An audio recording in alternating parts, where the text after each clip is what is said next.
Friends, मैं doctor Neena Gupta metro IVF से आज आपसे रूबरू हो रही हूँ एंडोमेट्रियोसिस के बारे में जानकारी देने के लिए। एंडोमेट्रियोसिस है क्या? जब बच्चेदानी की झिल्ली ओवरी के अंदर, आपके बॉवल के अंदर, ब्लैडर के अंदर घुसने लगती है और वहाँ पे पीरियड्स देती है, तब इसको एंडोमेट्रियोसिस कहा जाता है। कभी कभी ये झिल्ली बच्चेदानी की दीवार के अंदर भी बढ़ने लगती है, इसे एडिनोमाइसिस कहते हैं। ये एंडोमेट्रियोसिस का ही दूसरा रूप है। अब इसमें पेशेंट हमारे पास क्या कंप्लेन लेके आता है?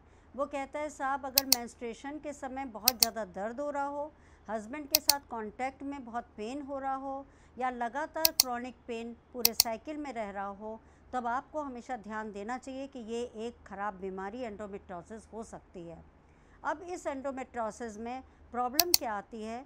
तो जैसा कि मैंने आपको बताया कि आपकी लाइफ के ऊपर ये बहुत इम्पैक्ट करता है, लगातार क्रॉनिक पेन होना, उसके अलावा आप माँ नहीं बन पाते, इनफर्टिलिटी का आपको सामना करना पड़ता है, और अगर बाई चांस प्रेगनेंसी आ जाए तो उसमें प्री मैच्योर लेबर और मिस्ड एबॉर्शन भी बहुत कॉमन है। तो एंडोमेट्रियोसिस जब भी आपको हो, आप ट्रांसवेजाइनल अल्ट्रासाउंड कराएं, जिससे कि ये आइडिया लगता है कितना बड़ा एंडोमेट्रियोमा जो कि ओवरी के अंदर है वो कितना बड़ा है। अगर ये साइज़ छोटा है तो आप ओवेरियन स्टिमुलेशन करा के भी प्रेगनेंसी ले सकते हैं, लेकिन अगर एंडोमेट्रियोमा बहुत बड़ा हो गया है तो लेप्रोस्कोपी के द्वारा आपको उसका ऑपरेशन कराना ज़रूरी हो जाता है। कई बार एडिनोमायोसिस या एडिनोमायोमा भी बच्चेदानी में बन जाता है, जिसको कि लेप्रोस्कोपी से डॉक्टर ठीक कर देता है। यहाँ मैं एक उदाहरण देना चाहूँगी अपनी एक पेशेंट का, जिसका कि मैंने 1 या 1.5 महीने पहले अभी एंडोमेट्रियोमा ऑपरेट किया।